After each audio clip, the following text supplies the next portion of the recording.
नमस्ते दोस्तों, मेरा नाम आकाश चौधरी, पेशे से मैं डॉक्टर हूँ। आप वीडियो पीछे पॉज करके मेरे क्रेडेंशियल्स चेक कर सकते हैं। लॉकडाउन खत्म होने वाला है, पर फिर भी अभी तक वायरस इस देश से गया नहीं है और हमेशा देश लॉकडाउन में नहीं रह सकता। कभी ना कभी तो इस लॉकडाउन को खुलना ही है। अब हमें सीखना पड़ेगा कि हमें इस वायरस के साथ जीना कैसे है। अगर लोग इन्फेक्ट इस वायरस से नहीं होंगे तो ऑटोमेटिकली बीमारी नहीं फैलेगी, और कोई इन्फेक्ट नहीं होगा तो किसी और को दे नहीं पाएगा। तो इस वीडियो के द्वारा मैं आपको ये समझाना चाहता हूँ कि किन किन स्टेप्स को आप अपनी लाइफ में अपना सकते हैं जिससे वायरस ना फैले, ना आप इन्फेक्ट हो, ना आपका परिवार इन्फेक्ट हो, ना आपके दोस्त इन्फेक्ट हो। मैं कोशिश करूँगा कि ये वीडियो कम से कम छोटी से छोटी रहे। धन्यवाद। जो उदाहरण मैं अब आपको देने वाला हूँ उसके अंदर इंक को मानिए कि हैंड वॉश है। पहले मैं आपको ये दिखाऊंगा कि इंक डालने के बाद हमारा नॉर्मल रिएक्शन क्या होता है हाथ धोने का, और उसको छोड़ के हमें क्या क्या स्टेप्स अब अपनाने चाहिए जिससे आप पूरा हाथ कवर कर सकें और पूरे हाथ को डिसइंफेक्ट कर सकें। चलिए शुरू करते हैं। तो ये इंक है, इसको आप मान लीजिए कि ये हैंड वॉश है। तो हमारा नॉर्मल रिएक्शन होता है जब भी हम हैंड वॉश करते हैं, पहले हम हाथों को आपस में मलते हैं और उसके बाद एक दूसरे के ऊपर। आप ये देख सकेंगे कि कितनी सारी जगह है जो बच जाती है। ये देखिए, नाखून बच जाते हैं। तो आप पहले इनको उंगलियों को बीच में, एक दूसरे पाम्स के अंदर एक दोनों तरफ के नाखून, दोनों अंगूठों को ऐसे ढंग से रगड़िए। उसके बाद कलाइयों को बिल्कुल ना भूलिए, दोनों कलाइयाँ, पूरी कलाई कवर करनी है आपको। इन 3 या 4 स्टेप्स को आप फॉलो कीजिए और पूरे हाथ को आप आराम से डिसइंफेक्ट कर पाएंगे। सबसे पहले अपना सारा सामान है वो एक बर्तन में भर लीजिए। सारे सामान को एक साथ बर्तन में भर लीजिए। और फिर आपको मैं बहुत बारी बोल रहा हूँ, baking soda, baking soda, baking soda, सिर्फ बेकिंग सोडा। दूसरे का मैं नाम ही नहीं ले रहा ताकि आप कंफ्यूज ना हो। सिर्फ बेकिंग सोडा डालना है और आपको पानी डालना है। 15 मिनट के लिए इसको रख दीजिए। उसके बाद नल के नीचे फिर पानी निकाल दीजिए। सब डिसइंफेक्ट हो जाएगा। पेस्टिसाइड्स दूर करने के लिए किया जाता है। ये तो फिर भी वायरस के होने के चांसेस हैं। आप खाली एक बर्तन में अपनी सब्जियां भरिए, 1 चम्मच बेकिंग सोडा और पानी, 15 मिनट के लिए उसको साइड में रख दीजिए और धो दीजिए। उसके बाद जो प्लास्टिक की पैकिंग है उसके लिए आपको डेटॉल डालना है थोड़ा सा पानी में, या अगर अभी डेटॉल नहीं है तो आप हैंड वॉश डाल सकते हैं। उसके बाद उस सारे को बाहर से ऐसे पोंछ दीजिए और फिर सूखे कपड़े से साफ कर दीजिए। आपकी जैम की बॉटल हो, कोई भी बॉटल हो, कोई भी प्लास्टिक हो, तो आपको उसको ऐसे ही साफ करना है। इससे आप सब कुछ डिसइंफेक्ट कर देंगे। डेटॉल और पानी, सब्जियों के लिए बेकिंग सोडा और पानी। उसके बाद जिस सरफेस पे आपने सारा सामान निकाला है उसको लाइजोल से साफ कीजिए, क्योंकि हो सकता है कि सारा वायरस वहाँ पे रखा हुआ हो। उसको ढंग से पूरे को साफ कर दीजिए। उसको साफ करने के बाद अपने हाथ सैनिटाइज कीजिए, ताकि थोड़े बहुत जर्म्स अगर बाई चांस आपके हाथों पे चढ़े हों, आपको ज़रूरत नहीं है बार बार ग्लव्स पहनने की। आप बस एक बार ही करिए काम, जब पे भी मास्क आप लगाइए घर के और बाहर उसके सामान बाद लेने अपने जाएँ हाथ को तो सैनिटाइज कोशिश कीजिए। कीजिए कि कोई सदस्य घर का वो वाला हो जिसकी एज 20 से 40 साल के बीच में हो। पूरे हफ्ते का सामान एक बारी में लेके आइए और खाली वही सामान लाइए जो लिस्ट आपने घर पे बनाई है। वहाँ जाके चीज़ों को एक्सप्लोर मत कीजिए। जिन चीज़ों को ज़रूरत नहीं है छूने की उनको ना छूइए। नहीं पता किसने कहाँ पे क्या हाथ लगाया हो। जो घर से आप सोच के निकले हैं केवल वही सामान लेकर घर वापस आएँ। अब मैं आपको बताता हूँ कि आपको अपने घर से बाहर कैसे निकलना है। सबसे पहली चीज़, कोशिश कीजिए कि आप कम से कम एसेसरीज पहनें। कान में, या फिर कोई घड़ी, या फिर अगर आप अंगूठी पहनते हैं कोशिश कीजिए कि आप ना पहनें। अगर आपको पहननी है आप उसको पहन लीजिए। मैं आपको बाद में बताऊंगा कि आपको कैसे उसको आप सैनिटाइज कर सकते हैं, या फिर वो घर में कैसे आपको वापस लानी है। सबसे पहले मेरे पास 2 बैग रखिए। एक बैग ये और एक बैग कोई भी छोटा, बच्चे का, बचपन का, जैसे भी बैग हो, हमेशा 2 बैग रखिए। 2 बैग का सेंस क्या है कि एक बैग आप पहले दिन जब अपने घर वापस लाएंगे तो वो साथ साथ धुल के सूखने में शायद टाइम लगा सके, तो आप अपना सामान ट्रांसफर एक पहले से ही साफ बैग में कर सके, ताकि अगले दिन ये बैग आप धुल सके और ये यूवी लाइट यानी कि सूरज के अंदर सूख सके। अपने आप ऑटोमेटिकली इसमें सारे जम्स मर जाएंगे। कोशिश कीजिए कि अपनी लाइफस्टाइल में आप 2 बैग आप इस्तेमाल करना शुरू कर दें। 4 चीज़ें बैग में होनी बहुत ज़रूरी हैं। सबसे पहली चीज़ चश्मे। चश्मे आपको हमेशा पहन के रखना है।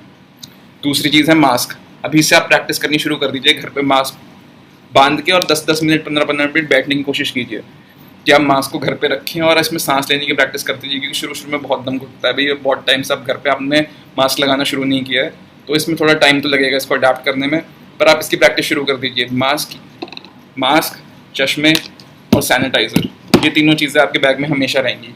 चौथी चीज़ है पानी की बॉटल।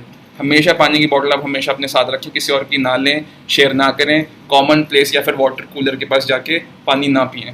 अगर आप इन चारों चीज़ों को फॉलो कर लेते हैं, आपको ये वायरस इन्फेक्ट नहीं इतनी आसानी से कर पाएगा।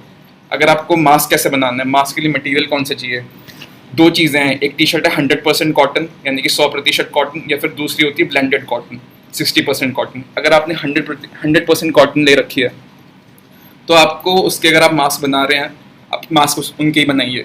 आप इस पर वेट ना कीजिए कि आपको सर्जिकल मास्क अभी अवेलेबल होंगे, और वो मिलेंगे भी तो बहुत ज़्यादा महंगे मिलेंगे अब, क्योंकि बहुत ज़्यादा शॉर्टेज है। तो जो टी शर्ट है जो 100% कॉटन की है, उसको आप डबल लेयर कर लीजिए। आप डबल लेयर करेंगे, ऑटोमेटिकली आपके मुंह से कुछ बाहर नहीं जाएगा, और आप उसमें सांस भी आराम से ले पाएंगे। अगर आपके पास ब्लेंडेड कॉटन टी शर्ट है जो 60% कॉटन 40% कॉटन होती है, उसकी खाली एक लेयर, अगर आप उसकी 2 लेयर बनाएंगे तो आपको शायद सांस लेने में बहुत दिक्कत हो। अगर आप चश्मे पहनेंगे तो उसकी जो सारी फॉग है वो निकल के चश्मे में जाके उसको धुंधला करने लगेगी। तो कोशिश कीजिए कि 100% कॉटन, उसकी डबल लेयर, उसके मास्क बनाइए, और अपने घर पे ही खुद मास्क बनाने की कोशिश कीजिए। लिंक मैं आपको डिस्क्रिप्शन बॉक्स में डाल दूँ कि मास्क कैसे बनाना है। मुँह पे मास्क, सैनिटाइजर और चश्मे नहीं भूलने। चश्मे पहनने हैं, पहनने हैं, पहनने हैं। कहीं से भी लाइए, जो भी कीजिए, चश्मे पहन के आपको घर से बाहर जाना है। अब मैं आपको बताता हूँ कि आपको घर में वापस कैसे घुसना है। घर में वापस घुसते समय सबसे पहली चीज़, जूते घर में नहीं आएंगे। जूते, चप्पल, जो भी सामान आप घर पर बाहर लेके गए, जूते और चप्पल घर में नहीं आएंगे। 4 डॉक्टर इसी वजह से इन्फेक्ट हो चुके हैं कि उन्होंने सारे टाइम पीपीई किट सारे टाइम पहन के रखी हुई, सब बहुत ढंग से पूरे दिन मेहनत करी, पर घर पे जाते वक्त उन्होंने थोड़ी सी लापरवाही बरती, और उन्होंने जूते नहीं उतारे, और जूतों को लेके वो घर के अंदर आ गए, और आराम से, क्योंकि सारा वायरस ज़मीन पे पड़ा हुआ है, वो सब उस पर अटैच हो गया और बहुत आसानी से इन्फेक्ट करे। जूते चप्पल घर में एंट्री नहीं करेंगे, वो बाहर ही रहेंगे। कुछ भी हो जाए, जूते चप्पल घर में नहीं आएंगे। इसको मैं और एम्फेसाइज कैसे करूँ मुझे समझ नहीं आ रहा। जूते अंदर नहीं आएंगे। दूसरी चीज़, अगर आप कोई एक्सेसरी पहन रहे हैं जैसे घड़ी या फिर कान में झुमके, तो एक बॉक्स बना लीजिए, उस बॉक्स में ही डलेगा सारा सामान, और उस बॉक्स से लेके आप बाहर जाइए। वैसे तो आप पहनिए ही मत, बेस्ट सबसे अच्छा तरीका ये है कि आप उसको पहनिए मत, पर फिर भी कोई मजबूरी है, कोई अंगूठी, कोई स्टोन, आप जो भी पहनते हैं, जिस चीज़ में भी आप मानते हैं, आप उसको उतार के उस बॉक्स में रखिए, उसे घर में ना आने दीजिए। आपको अपना फ़ोन कैसे सैनिटाइज करने की, बिना फ़ोन के तो आप रह नहीं सकते। फ़ोन आया, फ़ोन जो ईयरबड्स होते हैं, ईयरबड्स को आपको एक सोप सोल्यूशन यानी कि साबुन लीजिए और थोड़ा सा पानी या हैंड वॉश उसके अंदर मिक्स कीजिए, और उससे आप उसको वाइप ऑफ करना शुरू कर दीजिए पूरे अपने सेल फोन को। उससे उसके 90% नहीं तो 70 to 80% जर्म्स मर जाएंगे। पर फिर भी फ़ोन को तो आप नहीं इग्नोर कर सकते, फ़ोन तो पार्ट ऑफ लाइफ बन चुका है, तो फ़ोन को इस तरीके से आप सैनिटाइज कर सकते हैं। उसके बाद घर में अंदर घुसते ही जूते अंदर नहीं आएंगे, आप अपने कपड़े उतारिए, और हर कोई अपने लिए एक ऐसा, हर सदस्य का अपना अलग बैग हो। घर में जितने भी लोग घर से बाहर जा रहे हैं उनके पास अपना बैग और इसमें अपना सामान डालें, ताकि जब उनके कपड़े धुलें तो वो और लोगों के घर के साथ मिक्स ना हो। जब सब लोगों के घर में कपड़े धुल जाएं, उनके कपड़े सबसे एंड में धुलें। ये कोशिश कीजिए, और सबको सुखाइए आप धूप के अंदर, क्योंकि यूवी लाइट है, बेस्ट नेचुरल रिसोर्स है यूवी लाइट, और उससे सारे जर्म्स मर जाएंगे। बहुत ज़्यादा अच्छे चांसेस है कि सारे जर्म्स खत्म हो जाए। जो मास्क आप खुद कपड़े से बनाएंगे उसका सबसे बड़ा एडवांटेज यही है कि आप उसको धुल के और आराम से उसको सुखाने यूवी रेस में डाल सकते हो, डिसइंफेक्ट भी हो जाएगा, सारे जर्म्स मर भी जाएंगे। कोशिश कीजिए इन स्टेप्स को थोड़ा फॉलो कर ले, इन 4 या 5 स्टेप्स को फॉलो कीजिए, आपका बहुत ही कम प्रोबेबिलिटी है कि आप कोरोना वायरस से संक्रमित होंगे। धन्यवाद।